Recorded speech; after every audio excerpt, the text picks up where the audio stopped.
ሰላም ሰላም ውድ ተመልካቾችና ተከታዮች በላይፍ ቼንጂንግ ቢዝነስ ትሬኒንግ ኤልሲፒቲ ዛሬ የማቀርበው ርዕስ ፈጠራን የሚገድቡ ወይ ደግሞ እንቅፋቶቹ ምንድን ናቸው የሚለው ነው።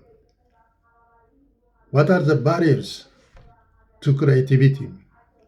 ፈጠራን የሚያደናቅፉ ምክንያቶች ስፍር ቁጥር የላቸውም። በጣም በርካታ ብዙ ናቸው። የሰው ልጅ ፈጠራ እንዳያካሂድ የሚገድቡ ወይም እንቅፋቶች የሚሆኑ ጠቅለል በማድረግ በሶስት ምድብ አቀርባቸዋል። አንደኛ፣ በግለሰብ ውስጣዊ ስነልቦና የሚፈጠሩ እንቅፋቶች ኢንተርናል ሳይኮሎጂካል ባሪየርስ ዊዝን ዘ ኢንዲቪጁዋል፣ በግለሰቡ በራሱ ላይ በተለያዩ ምክንያቶች የሚፈጠሩ እንቅፋቶች መፍጠር የማያስችሉ። ሁለተኛ፣ ከውጭ የሚመጡ ከሰውየው ውጭ ወይ ከሰዎቹ ከሚፈጥሩ ማህበራዊ ወይም አካባቢያዊ የሚፈጠሩ ግፊቶች ኤክስተርናል ሶሻል ኦር ኢንቫይሮንሜንታል ፕሬሸርስ። እነዚህ ደግሞ ከውጭ የሚመጡ ናቸው። ከውጭ የሚፈጠሩ በሰዎች ላይ በሚፈጥሩ ላይ ችግር የሚፈጥሩ ማለት ነው። ሶስተኛ፣ ስርዓታዊ ወይም ድርጅታዊ መሰናክሎች ሲስተማቲክ ኦር ኦርጋናይዜሽናል ሃርድልስ ናቸው። እነዚህ ፈጠራን የሚገድቡ ወይም መሰናክል የሚሆኑ ወይ ስርዓቱ የማይፈልገው ወይም ደግሞ ድርጅቶች ምቹ ሁኔታ የማይፈጥሩ ፈጠራ እንዲፈጠር የማይፈልጉ ሲሆኑ ነው። እነዚህ ዘርዘር ብሎ ለማየት ምናልባትም በጣም አስቸጋሪና ለመፍታት የማይቻለው ግለሰቦች በራሳቸው ላይ የሚፈጥሩት ትልቅ እንቅፋት ነው። እንደ ሮህ ፋን ሪክ አንድ የጻፈው መጽሐፍ A Walk on the Side of the Head በሚለው 10 አእምሮን የሚቆልፉ እንቅፋቶች ለይተዋል። Understand the 10 mental locks that limit individual creativity ይላቸዋል። እነዚህ 10ሩ ዛሬ 5ቱን አቀርባለሁ። 5ቱን ደግሞ በሌላ ጊዜ በቀጣይ ፕሮግራም አቀርባቸዋለሁ። ትክክለኛ መልስ ለማግኘት ማጥናት searching for the one right answer። በአብዛኛውና በጣም ጥልቀት ያለው ስህተት በትምህርት ስርዓት ለአንድ ችግር አንድ ትክክለኛ መልስ የሚል ግምት ነው።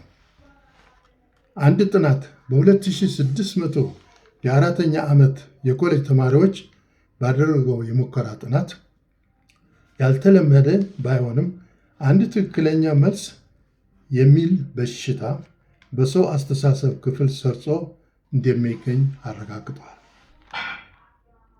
አብዛኛው ችግሮች በትክክል ከታዩ ግን ምንም እንኳን ጥያቄው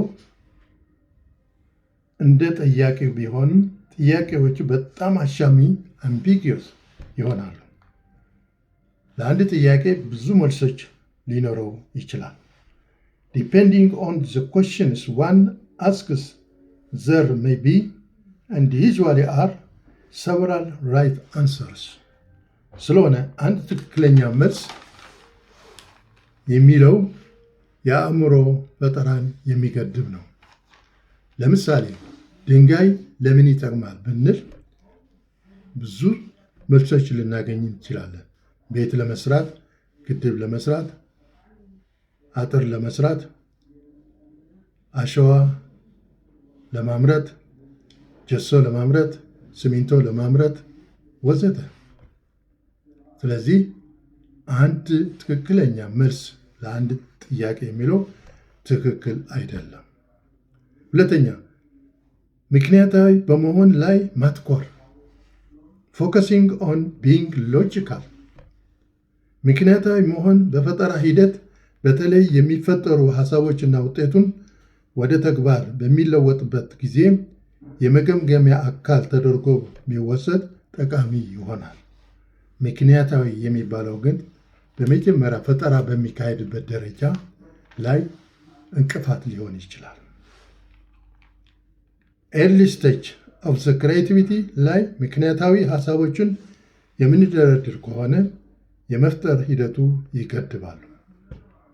አብዛኛው ጥረት ምክንያታዊ ሀሳቦችን ትኩረት ተደርጎ የሚሰራ ከሆነ አብዛኛው ኃይለኛ የፈጠራ መረዳት ወደ ተስፋ መቁረጥ ይወስዳል። ሮህ ፋን ኤሪክ በተባለው ሰውዬ እንደን ሁኔታው እንድናስብ በተለይ በመጀመሪያ ደረጃ የፈጠራ ሂደት ምክንያታዊ ባልሆነ ነፃ ሆነን ሀሳባችንን እንዳመጣጣቸው እንዲሸራሸሩ የፈጠራ ሂደት እንድናከናውን ይመክራል። የሰው ልጅ በሕይወቱ እያለ ያከማቸው እውቀት ገለጥ አድርጎ ቢያየው እና ቢጠቀምበት ነገሮችን አስፍቶ ለማየት ስለሚረዳው የተቆለፈውን አእምሮ አስተሳሰብ የመረዳት ሁኔታ ይከፍትለታል። ቀደም ሲል ለረጅም ጊዜ ይሰራባቸው የነበሩ ግምታዊ የሆኑ የፈጠራ አሰራር እና የፈጠራ ግኝቶች ክሬቲቪቲ ኤንድ ኢኖቬሽን በፈጠራ ሂደት ላይ የሚገድቡ ናቸው። እነዚህ ቀዶ መጣል ነው። እውቀትም ካለው ወሳኝ ተራ ይጫወታል። ስለሆነ ምክንያታዊ መሆን የሚተኮርበት በአስፈላጊ ቦታ ቢሆን ውጤት ይኖረዋል። ካልሆነ ምክንያታዊ ባልሆነ የምንደረድር ከሆነ እንቅፋት ሊሆን ይችላል። ሶስተኛው ህጎች አይናችንን ጨፍነን መከተል blindly following the rules. We learn at a very early age not to color outside the lines. በሕፃንነታችን የተማርነው ህግ ከመስመሩ ውጭ ማቅለም እንደማይቻል ነው። ይህ ህግ በቀሩት የህይወታችን ዘመን አይናችንን ጨፍነን በመቀበል ከዚህ ውጭ እንዳናስብ የሚገድብ ነው። ከዚህ ውጭ እንዳናስብ የሚገድቡ ከሆነ መተው። ነገር ግን አንዳንድ ጊዜ ህጎችን በመጣስ ባለን ችሎታ አስፍተን በማየት አዲስ ነገርን ለመፍጠር እንጥራለን። ስለሆነ ፈጠራን የሚገድቡና የሚያስተናክሉ ህጎችን ጥለን አዲስ ነገሮችን የሚከፍቱ መንገዶችን ማየት አግባብነት አለው። አራተኛ ሁል ጊዜ ባለማቋረጥ ተግባራዊ መሆን constantly being practical። በመጀመሪያው ስለ ፈጠራ መፍትሄዎችን ሳናስብ ስለ ተግባራዊነቱ የምናስብ ከሆነ 1 ኢንች መሄድ አንችልም፣ መራመድ አንችልም። ለጊዜው ተግባራዊነቱ እናቆየውና አእምሯችንን ነፃ አድርገን ስለ ፈጠራ መፍትሄዎች እናስብ። አለበለዚያ መፍጠር አንችልም። በፈጠራ የምንፈጥረው የደንበኞች ወይም የህዝቦች ችግሮች እና ስቃዮች ማቃለል መሆን አለበት። የምንፈጥረው ፈጠራ አስፈላጊና አንገብጋቢ ሆኖ መልስ የሚሰጥ ለጥያቄዎች መሆን አለበት። አለበለዚያ ተቀባይነቱ ላይኖረው ይችላል። ለምሳሌ ቶማስ ኤዲሰን የተባለ ተመራማሪ በቤተ ሙከራው ረዳት ሰራተኛ ቀጠረና እንዲህ ብሎ ነገረው። ወደ ከተማ ሂድና ተንቀሳቀስ፣ የሚመስጥህን 20 የሚሆኑ ነገሮችን መዝግብ። ሰራተኛው ሲመለስ ኤዲሰን የመዘገብካቸውን ኤ እና ቢ ብለህ ከፍለህ በኋላ ደግሞ አዋህዳቸውና ደምራቸው ብለዋል።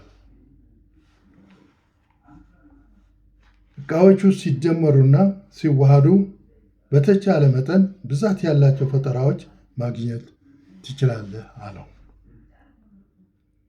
የኤዲሰን የቤተ ሙከራ ዘዴዎች ፈጠራን በተለያዩ ሁኔታዎች ስኬታማ መሆኑን አረጋግጠዋል።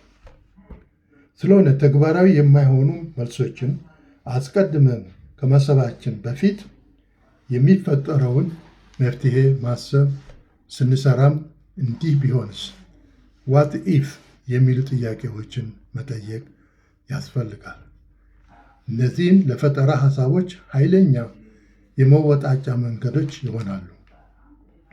አዲስ ሐሳብን የማፍለቅ መንገድ ይፈጥራሉ። 5ኛ